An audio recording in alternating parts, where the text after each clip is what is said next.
Did you know that there's something more important than just looking at the numbers when it comes to finding a long-term income-producing rental property?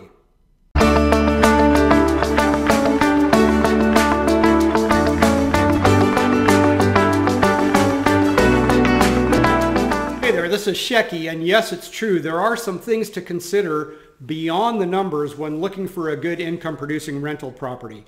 And what I'm talking about right now is trends, and many investors do not consider trends.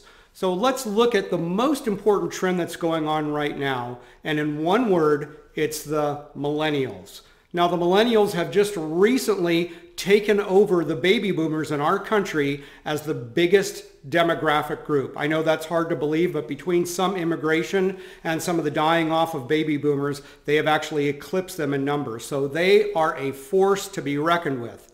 Interestingly, because of problems with education and a little bit more of a topsy-turvy economy than what was happening when baby boomers were graduating from college, the job market now is a lot less stable for these people. So as a result, this group of people is much more mobile. What does that mean? That means they're much less likely to buy a home.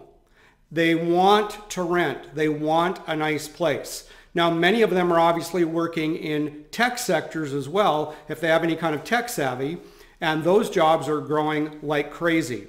What's interesting is that there are some cities, most notably in the Midwest, that you would not think are really good tech centers. Like obviously when we look at the obvious stuff, we're going to look at San Francisco and Austin and Boston and LA and New York, places like that that have been known tech centers for a long time. But what many of you don't realize is places like Kansas City, Indianapolis, Cleveland, Cincinnati are also becoming well known as tech centers. Why? Because it's very, very inexpensive to live in these cities. There's really good infrastructure of internet, obviously, and employers know that they can attract high quality talent to these cities. So as a result, there's many millennials moving to these kinds of cities in droves because they understand that they can have a far better quality of life on the same salary than they could in some of the more expensive cities that I mentioned earlier. Interestingly, the millennials are also waiting longer to get married, right? So as a result, they're again less likely to buy that first house. And when they are looking for a rental property, they are looking for something that's close to the city center.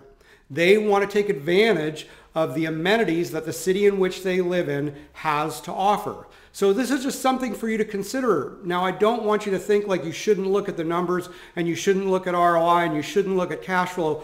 Obviously, you absolutely, as an investor, must look at all that stuff. However, when you start thinking about long-term, you can be smarter than the next investor, right? And what do I mean by smarter is you're not just looking at that, but you're looking at the overall trends. You're going to select a property in one of these Midwestern cities that I talked about where you know you're going to have a good rental base for many, many years to come.